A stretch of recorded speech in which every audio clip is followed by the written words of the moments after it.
Hello friends मैं आज आपको बीए सेकेंड ईयर की इंग्लिश लिटरेचर का सेकंड पेपर सॉल्व कराने वाली हूँ। कुछ इम्पोर्टेंट क्वेश्चन जो मैं आज आपको बताऊँगी। सबसे पहले देखिए कि सेकंड पेपर में ड्रामा होता है। 4 ड्रामा है आपके कोर्स में। सबसे पहला है मैकबेथ विलियम शेक्सपियर का, दूसरा है ट्वेल्थ नाइट, ये भी विलियम शेक्सपियर का, तीसरा है She Stoops to Conquer Goldsmith का, और चौथा है Arms and the Man George Bernard Shaw का। इसमें से आपका जो ट्वेल्थ नाइट है इसमें से एक्सप्लेनेशन नहीं आता आपके पेपर में।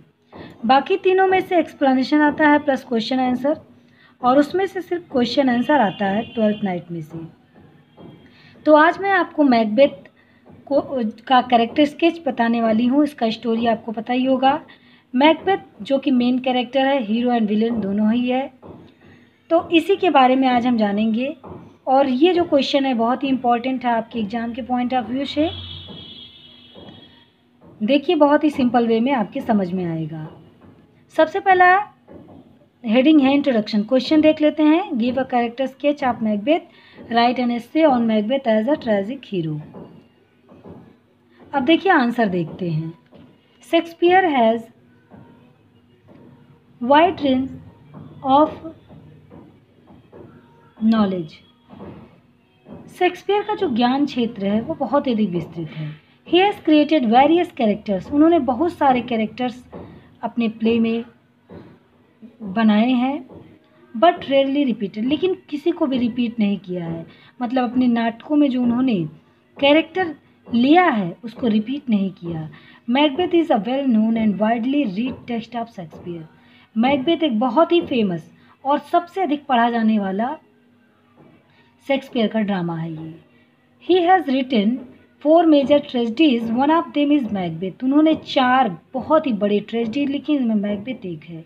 He has widely put character in the play. उन्होंने इसमें बहुत ही प्रभावशाली ढंग से चरित्रों को वर्णन किया है। अब चलिए अगला हेडिंग देखते हैं। इसमें हमको सिर्फ इतना ही लिखना है।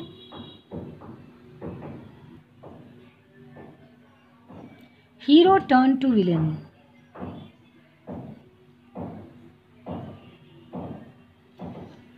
Hero turn to villain. देखिए, the character of Macbeth is bold experiment of making a hero to villain.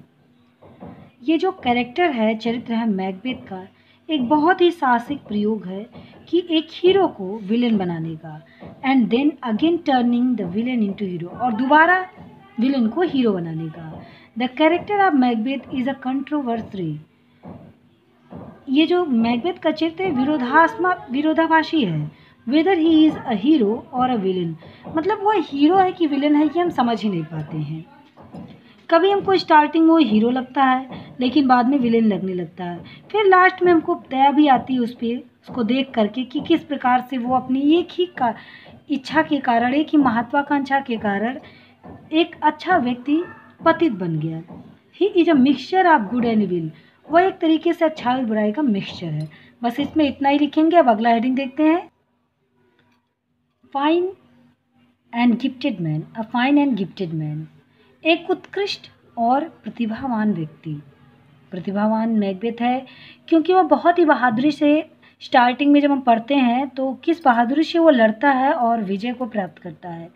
लेकिन 3 विचेस की वजह से उसके अंदर जो महत्वाकांक्षा जागती है और वह हीरो से विलेन में टर्न हो जाता है।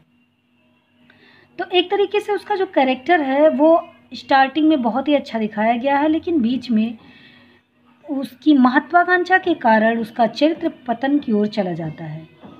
He has a fine personality, वह एक उत्कृष्ट व्यक्तित्व है। He is a noble in his heart, वह दयालु भी है। He is not a born criminal, वह जन्म से क्रिमिनल नहीं है। He does crime because he is to reach to his aim, मतलब वह क्राइम करता है क्योंकि वह अपने उद्देश्य पर पहुंचना चाहता है, मतलब वह राजा बनना चाहता है इसलिए वह क्राइम करता है। From the starting of the play he is praised by Duncan himself as a brilliant.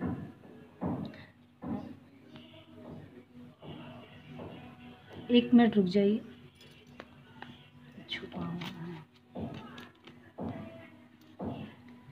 Cousin and worthy gentleman, इसमें एक वर्ड छिपा हुआ है, दिख नहीं रहा है। Relent cousin and worthy gentleman. Duncan जो है स्टार्टिंग में, प्ले की स्टार्टिंग में उसकी प्रशंसा करता है कि वह एक शाही और सभ्य पुरुष है। बस इसमें इतना ही लिखेंगे। अब अगला हेडिंग देखते हैं।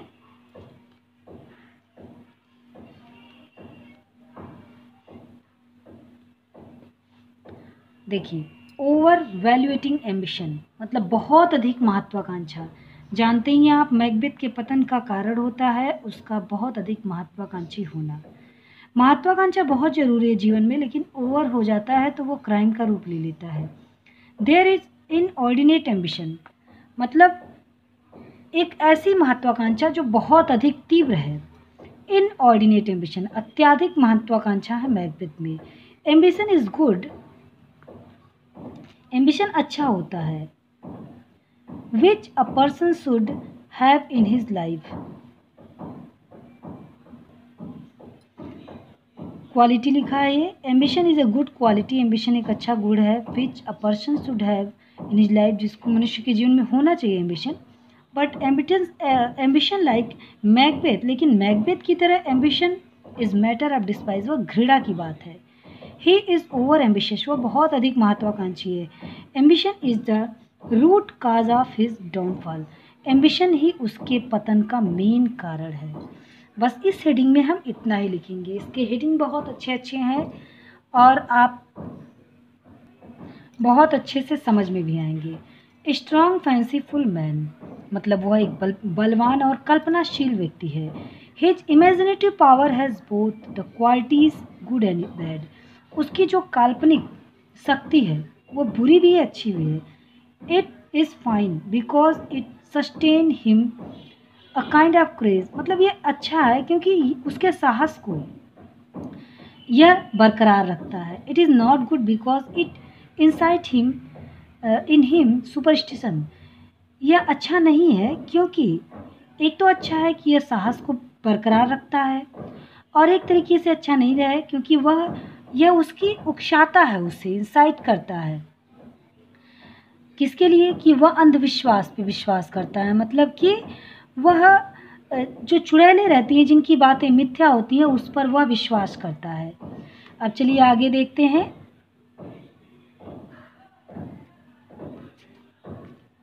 Sense of repentance and futility, मतलब उसके अंदर पछतावा आ जाता है, वो पछतावा करने लगता है, रिपेंटेंस करने लगता है, और वह जान जाता है कि जो भी उसने किया है वह सब क्या है, निरर्थक है। ही मर्डर्स किंग डंकन, वह किंग डंकन का मर्डर करता है। But at the end of the play there is feeling of remorse in Macbeth, लेकिन एंड में उसके मन में एक रिमोर्स, एक पछतावा आने लगता है। He feels guilty for his crime, वो अपने अपराध के लिए गिल्टी फील करने लगता है। उसे लगता है कि उसने राजा डंकन को, जो उसका गेस्ट था, उसे मार करके अच्छा नहीं किया। अब देखिए अगला हेडिंग, डिज़ायर फॉर पावर, मतलब शक्ति के लिए उसकी इच्छा। His conscience never accept defeat, उसकी आत्मा कभी भी हार को स्वीकार नहीं करती है। The will to power sustain in him all through the play, लेकिन उसकी जो ये शक्ति की इच्छा है वह उसे, मतलब जो उसकी इच्छा विल पावर है, उससे शक्ति देती है कि वह अंत तक अपने अंदर शक्ति का एहसास करता है, मतलब अपनी पावर वो नहीं खोता है। अब इसमें एक ही लाइन लिखिए, आगे देखिए क्योंकि बहुत ही इसमें ज़्यादा हेडिंग है, तो थोड़ा थोड़ा लिखिए। Marvellous end of Macbeth, Macbeth का जो है शानदार अंत होता है। शानदार अंत मतलब लास्ट में जब मैकबेथ मरता है तो साहस के साथ मरता है वो। The character of Macbeth is a paradoxical figure, मतलब मैकबेथ का जो चरित्र है विरोधाभासी है। The qualities which stand him in the row of good character, one of them is his imaginative sensibility, इसकी जो कल्पना शक्ति है वह उसे अच्छे चरित्रों की श्रेणी में स्टैंड करती है। ऑपरेशन मतलब कि अत्याचारी, यह थोड़ा सा अत्याचारी है। अत्याचारी देखिए, जब राजा डंकन की वो हत्या करता है, उसके बाद से हत्या का सिलसिला शुरू हो जाता है। His evil traits present him as an oppression। उसका जो ये बुराई वाली भावनाएं हैं उसको एक अत्याचारी बना देती हैं। For his wrong wishes he murders his king and guest Duncan. अपनी गलत इच्छाओं के कारण वह अपने राजा और अपने गेस्ट डंकन के मर्डर करता है। His tyrant reach at the climax when he murders Lady Macduff and her innocent children। और उसका जो ये निरंकुश शासन है, जो अत्याचारी शासन है, वह तो क्लाइमेक्स पर ही पहुंच जाता है जब वह लेडी मैकडफ और उसके छोटे छोटे बच्चों जो कि बिल्कुल निर्दोष हैं उनकी हत्या करता है। अब आगे देखते हैं। देखिए, कॉन्फ्लिक्ट इन हिज सोल, उसके मतलब अंतःकरण में क्या चलता है? कॉन्फ्लिक्ट चलता है एक तरीके का। There is a conflict in the soul of Macbeth. Macbeth की आत्मा में एक तरीके से द्वंद्व चलता है, कॉन्फ्लिक्ट चलता है। He struggle against the temptation, वह प्रलोभनों के खिलाफ स्ट्रगल करता, संघर्ष करता है। He tries to argue with his ambitious self, वह अपने जो महत्वाकांक्षा है, ही ट्राइज टू आर्ग्यू, वह तर्क करता है, विथ हिज एम्बिशियस सेल्फ, जो उसकी महत्वाकांक्षा है उसके विरुद्ध में वह तर्क करता है। His conscious rise in revolt against the idea of murder, उसकी आत्मा विरोध करती है इस बात का कि वह डंकन का मर्डर करे। वह डंकन के मर्डर के विरोध में उसकी आत्मा बार बार उसे मना करती है कि वह डंकन का मर्डर ना करे, क्योंकि वह एक अच्छा इंसान है, लेकिन चुड़ैलों के और अपनी पत्नी के बहकावे में आकर के वह यह पाप करता है। काफ़ी हेडिंग हो जा रहा है इसमें, तो एक लाइन इसको भी लिख लीजिए। इन्फ्लुएंस ऑफ विचेस, मतलब विचेस के प्रभाव में वो आ जाता है। First, Macbeth is soon to be influenced by witches and his wife, मतलब पहले तो मैकबेथ आ जाता है उनके प्रभाव में, इन्फ्लुएंस के विचेस के और अपनी वाइफ के। एक ही लाइन लिख लीजिए, इसमें ज़्यादा लिखने की जरूरत नहीं। ग्रेजुअल डिक्लाइन, धीरे धीरे उसका पतन होता है। मैकबेथ का पतन एकाएक नहीं होता बल्कि धीरे धीरे होता है। Finally as Macbeth treads the downward path, अंत में मैकबेथ जिस रास्ते पर चलता है, पतन के रास्ते पर, उस पर चलता हुआ वह नरक को प्राप्त होता है। We see him grow harden in crime, हमने उसे क्राइम में बहुत ही कठोर होते हुए देखा। एंड ही नोइज, और वह जानता है इस बात को। दिस इज हिज बिटरेस्ट एक्सपीरियंस, ये उसके जीवन का कड़वा अनुभव है। अब देखिए एक हेडिंग और है, एक्सटर्नल एनिमीज, बाहरी शत्रु। Externally he has to face the army of Malcolm and Macduff who represent Duncan whom he has murdered। Duncan का जो उसने मर्डर कर दिया था, उसके तरफ से मैलकॉम, मैकडफ, ये सब अपनी आर्मी लेकर उससे लड़ने आए थे। In the and he is defeated by them and killed, अंत में उनके द्वारा मारा गया, हार गया और मारा गया। तो अब कंक्लूजन देख लेते हैं। It is by these touches that Shakespeare excite our pity for the fall of Macbeth, मतलब ये सब जो सारा ड्रामा हम पढ़ते हैं तो हमारे मन में थोड़ा पिटी आता है, मतलब किसी भी विलन को देख करके जो एंग्री हो जाते हैं हम, ऐसी फीलिंग्स नहीं आती है, बल्कि पिटी आ जाता है कि यदि मैकबेथ के साथ ऐसी घटनाएं नहीं होती, उसे विचेस नहीं मिली होती, उसकी पत्नी उससे एक्साइटेड नहीं करती, तो वो इस प्रकार से डाउन पे नहीं जाता और एक विलेन नहीं बनता। तो हमारे अंदर पिटी अराउज करते हैं विलियम शेक्सपियर।